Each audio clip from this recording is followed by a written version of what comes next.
And welcome back, ladies and gentlemen. This is Inside on Business, the News Hour. My name is Michael Libbie, the host of the program, and this is being powered by our advertising agency, Inside Advertising, Marketing, and Communications. A quick program note for you. We are transitioning. What? Yes, we're transitioning. We are going to continue Inside on Business, the News Hour, here at Webcast One Live, and we're honored to be able to do so because we like to look at things in a global perspective on this show. But recently, we made the decision to also bring to the Des Moines Metro, if you happen to be in the Des Moines Metro, a news program that centers on economic development. And so next Monday, we'll launch Inside on Business, the News Hour at 1350 KRNT. That's an old line AM radio station here in Des Moines. It's been around since 1935. It was originally part of the Register and Tribune, hence the call letters KRNT, our Register and Tribune. And so we are looking forward to 5 days a week from 5 o'clock in the evening until 6 o'clock in the evening, talking about local economic development news, celebrating businesses large and small, from Main Street to the large corporations that dot Central Iowa, talking about what economic development and how that impacts each and every one of us. Join us starting next Monday, 1350 KRNT at 5 o'clock. Each and every, you can listen to us while you're driving home from work, perhaps. C&L Companies is a business that is headquartered in, of all places, Urbandale, Iowa, home to about 43,000 people. And recently, Jason White is our guest from the Warren County Economic Development Authority. Recently, they've decided to expand to Warren County. Now, this is an international business, isn't it? Well, it sure is. They have a lot of relationships all over the globe with almost every continent. And certainly Taiwan has been a big avenue for them, but as they have a plant in Italy, yep. They have relationships with Spain, and they also have some certainly domestic companies and some companies throughout North America that they do business with as well. Well, Curtis Brown is quite an interesting fellow, and we've had some conversations with him as well. Why did he decide to move to Warren County? Well, well, not move, but to locate a new warehouse, I believe it is. Well, the growth in C&L Companies' efforts, and basically, just to give a little background in terms of what they do, they are a manufacturer of aftermarket parts for ATVs and motorcycles. And specifically, they're associated with brands such as Yamaha and Osa, just to name a couple. And their growth in Urbandale necessitated them to, their need to build a warehouse and distribution and testing facility. Well, it just turned out a few years ago, they bought a motocross track from a gentleman in rural Warren County. Not a place where you typically would have an industrial park, but given the nature of this business, they both built a house, they cleaned up the track, they've had a few races, which I've attended, and they've very well put together. But they've also in the process of breaking ground this month on a new 25,000 square foot warehouse and distribution and testing facility. So this will be a good proving and testing grounds for the product that they make in Urbandale, and it'll be a good win-win. You talk about regional development, absolutely, regional wins. Urbandale and Warren County, it's a great project for both sides. Ryan, whenever you wish, throw up another photograph because we're going to be here. What are we doing here, Jason? Well, one of the things that we did is we were setting the foundation for our new revamped organization here, is that we opened on the Indianola Square. Previously, we had a good location, but one of the things that's very important to our organization and to its investors is that we connect with the activity centers of our county.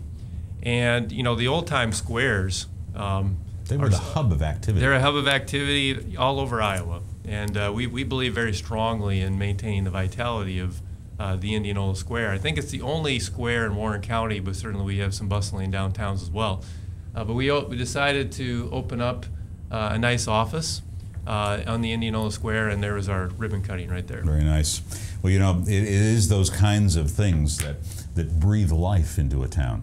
Indianola is also known for Simpson College, which is a wonderful school, and it's also going to be the site of the Harkin Steak Fry.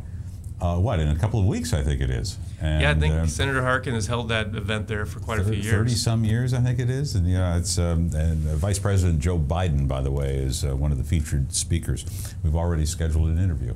Oh, excellent. Yeah, so it should be kind of fun. Tell us about other expansion issues that are going on in Warren County. We have been trying, one of the things that Warren County does not have a lot of, and that is manufacturers. It's been, for whatever reason over the years, we've had a huge commuter pool that has traveled to Des Moines and West Des Moines for work. And a lot of that has to do with the fact that we don't have a lot of large industrial employers in Warren County. So what we've tried to do is tried to help those employers add value to what they do. For example, by partnering with startup companies that are innovating new products. They don't have the capital for establishing their own multi-million-dollar manufacturing facility. So as an example of that, or an extension of that, Cementech out of Indianola, which is a worldwide manufacturer of cement mixers, volumetric cement mixers. And over the years, they're a 40-year company in Indianola. They had some challenges through the housing crisis a few years ago when the building boom came to a sudden halt. So one of the things that we were able to do, and they've been able to do, is partner with a company called Energy Independence Partners.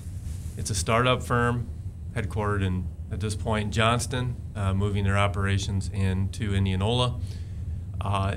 And what they've done is they are a company that focuses on wastewater solutions of all things. Which is how critical. It's so critical, especially to smaller communities, because the state and federal entities are looking at ways that they can improve clean water. Absolutely. Well, it's a big story. It's a big here story. in Iowa, where the EPA commissioner came to Iowa to meet with several individuals regarding Iowa's lack of being able to meet the clean water standards. Absolutely, and certainly it's a goal for many, but at the same time, you know, every action has a consequence. Absolutely. And in this case, our small communities under the population of 1,000 people are struggling to meet those requirements. And so Energy Independence Partners has brought a German-based technology, which has been proven in Europe, to North America, where they're producing these wastewater containers, designing these wastewater containers to be produced at Cementech. And Cementech has taken on several different new products, something from Vermeer that they're currently working on in third world countries for building houses. And they're working on another product too. We had an international delegation in a couple weeks ago looking at a new product. So Cementech and other manufacturers in Warren County are looking at to innovate from a manufacturing perspective and diversify as a way to compete in the global marketplace. I think that's, you know, it's fascinating how small businesses, you know, can partner with other larger businesses and then meet a demand that the public is calling for, and especially, you know, Iowa is a rural state. I mean, how many communities do we have down there? I mean, it comes to mind, of course, one of my favorite rural communities happens to be Cumming on the Great Western Trail. And for lots of different reasons, it's a fun place to go on Tuesday nights, but on your bicycle. But a community like that, 357 people in that community, there's no way that their wastewater treatment facilities can match what they have to. It's going to be very difficult. You know, that's absolutely right. And this is a pretty economical product, and, you know, it pulls in the, not to get too technical on the wastewater side, because I'm not a techie on the wastewater side. I'm an economic developer. But basically, it pulls in the sludge, purifies it to the point where it can be put back out into a lagoon without having to expand the lagoon. So, like you said, you know, thinking locally to address global issues. Our guest is Jason White. I'm sorry, I was tweeting while Jason was talking. You know, I can't do two things at one time, Jason. I've seen you on Twitter, and I've been on Twitter myself, so it's a nice tool for communication. It is a wonderful tool. One of the things I think that is really interesting is the Warren County Economic Development Corporation, and this is not political, but it is political. there's been lots of talk here in Iowa about millions and millions and millions of dollars going to already successful businesses, luring them to the state, from fertilizer plants in Egypt to Facebook in western Iowa. You guys have set aside some funds to help small businesses. I think you probably realize that small business actually is the economic driver of our society. Tell us about this.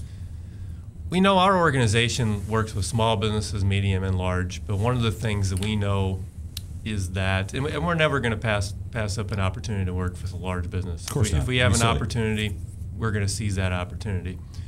Yet we know that small businesses someday become big businesses, and we want to be able to incubate and hatch those types of organizations and businesses in Warren County. But to do that, we're going to be able to compete with other communities. And in this case, our organization set aside $100,000 as a seed fund to establish a revolving loan fund for small business growth. Now, how is this used? Well, if you go to a bank and you ask the bank for $100,000, and they say, well, we're comfortable, we could probably do $100,000, be more comfortable with 80. Our organization could come in and say, okay, we'll fill that gap with the other 20,000. So in essence, we're enhancing the opportunity for deal flow, both to local lenders and for businesses, so that we can start and expand more small businesses in Warren County. And this has been a big need for Warren County for a long time. We have board members that have been talking about this for years, if not decades. Mm-hmm. And Warren County is now finally getting to the point where we're now taking some of those resources, setting them aside, and making it available for our small businesses. Jason White, ladies and gentlemen, our guest from the Warren County Economic Development Corporation, talking about what's going on just south of the Des Moines Metro when it comes to economic development issues. When we come back, we're going to be talking about a little town that's come up on my radar. I just mentioned it, but there's a company there, and Phil Bob was a guest of ours not very long ago from the Iowa Distilling Company, and this thing has cropped out of nowhere in Cumming, Iowa, on the Great Western Trail. We're going to talk about that trail system and how it works economic development-wise, and why people are suddenly flocking to old buildings that happen to be along trail systems in and around the metro. That and more with Jason White when we come back. This is Inside on Business, the News Hour. Back with more right after this.